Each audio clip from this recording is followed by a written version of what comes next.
Hello, my name is Audrey Shoemaker. I'm one of the librarians at Walter State, and in this video you'll learn how to access an ebook through our eBooks database so that you can write your academic book review for your history classes.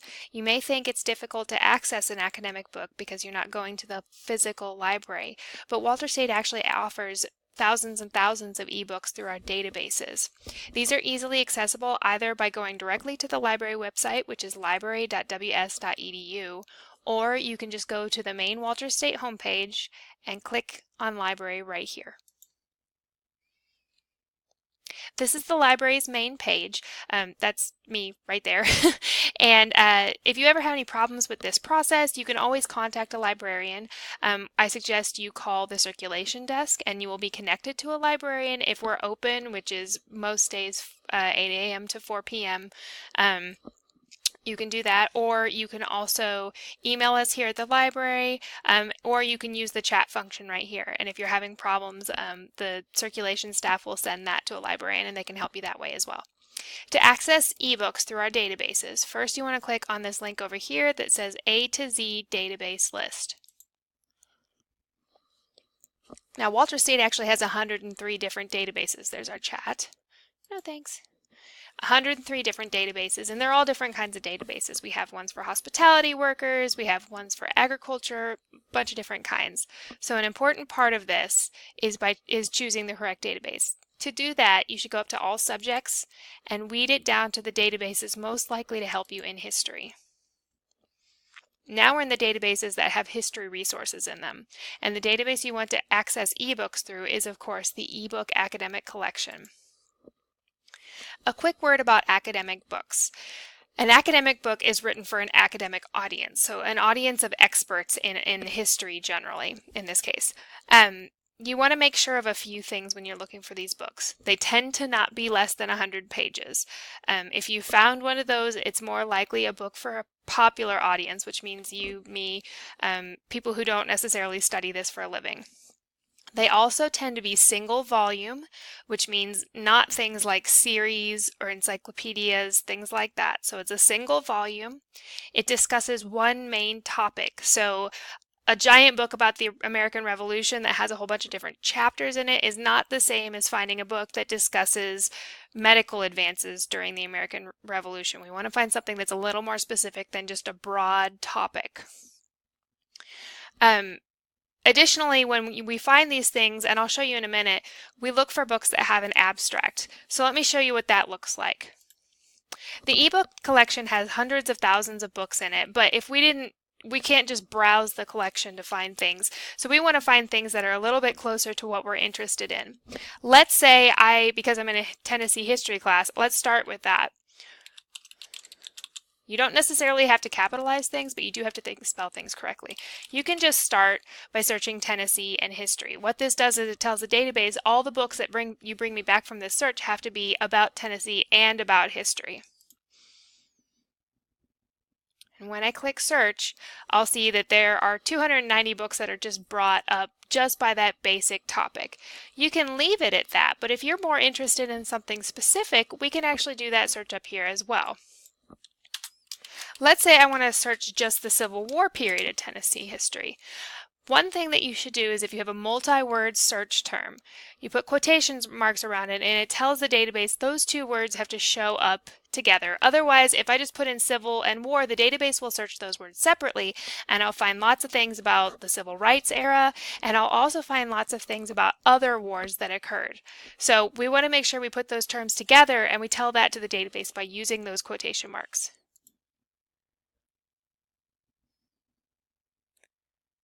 That narrowed out all the books of those 290 that weren't about the Civil War specifically. So now I only have 91 results. And if I scroll down, I can see all those books that fall under the topics of both Tennessee and Civil War. Now let's say I want something even more specific. Let's say I want to search something that I've heard about before. Let's do the Shelton Laurel Massacre.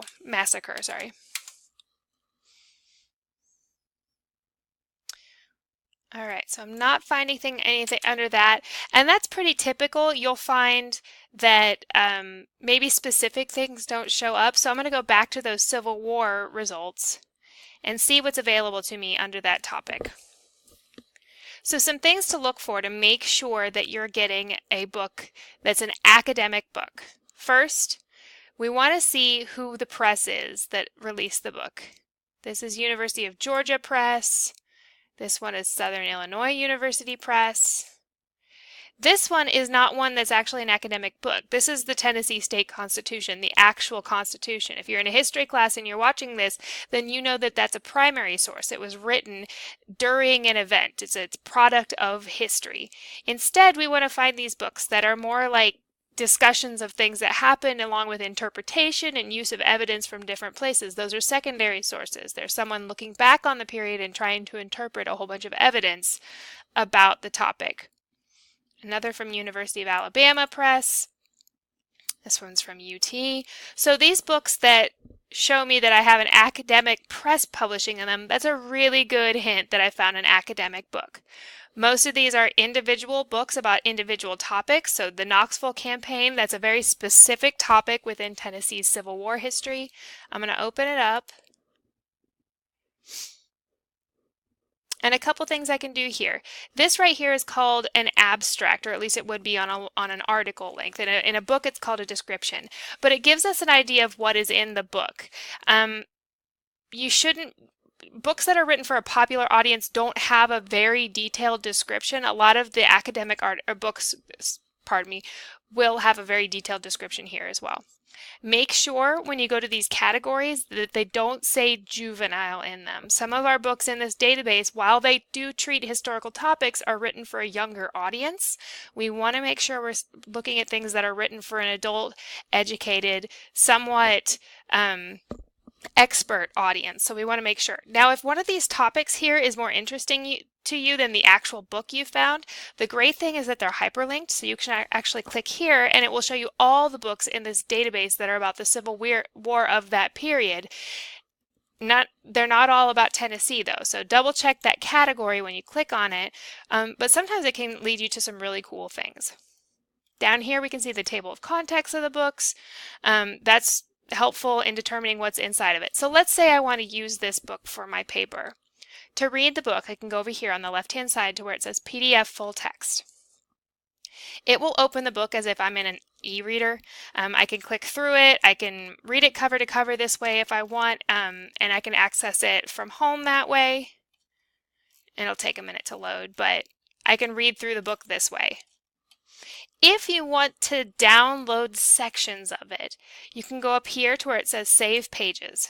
Most of the books in this database, you're not able to download the entire book.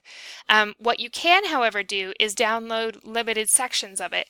In this case, and each book is different, you can download up to 100 pages. Now, that doesn't mean they have to be 100 continuous pages. So let's say you found a section in the book that you really want to discuss in your review. You can download those 15 pages, but then another section of the book you could download 7. As long as it didn't go over 100, you can download all of those. When you click Save PDF, you're literally saving it to your downloads folder on your computer, and you can move that to your desktop and keep it available to yourself all the time. If you don't want to download, but you want to make sure you can always get back to this book, click right here to the permalink. That permalink will take you directly to this book at all times. So that way you don't have to try to search for it again in the database. Now, a very important part of what the database offers that's really nice. Go up here to where it says Cite. For your book review, you will have to give a citation for the book. Depending on what your instructor has decided as far as format goes, you may need to get the APA citation. You may have to scroll down and get the MLA citation, or you may need the Chicago. It depends on your instructor and what they've chosen. So double check your assignment to make sure that you're getting the correct type of citation. Once you grab that citation, it's important to copy that to a Word document. Let me show you how best to do it. Let's open up a Word document here. It's very important to follow a couple steps here. Put this in Times New Roman and 12. I'm going to right click, and when I do this, I want to make sure I choose the merge formatting option. If I chose just the keep text only, a very important thing changes in here, and that's the italicization. That's an important part of the citation. So merge the formatting, and then a couple very quick steps. Highlight the whole thing. double space it by going to paragraph and choosing double spacing. Don't add spaces between paragraphs. And we're going to use a hanging indentation. And that kicks over subsequent lines after the first lines over one indentation. What's nice about this is in papers where you have multiple citations, you can see what a difference it makes. It makes it really easy to see which is the first line of each citation. So make sure you copy that citation, even if you just email it to yourself right now. That way you could always go back and find the book easily. All right, now that's how you access a book through our databases. If you have any questions, please come over to the library in Morristown if you would like to. You can email me. My email address is audrey.shoemaker@ws.edu. You may email the library, which is library@ws.edu, or you can call the library at 423-585-6903 and ask to be transferred to a librarian who will help you with this process as well. Good luck with your paper.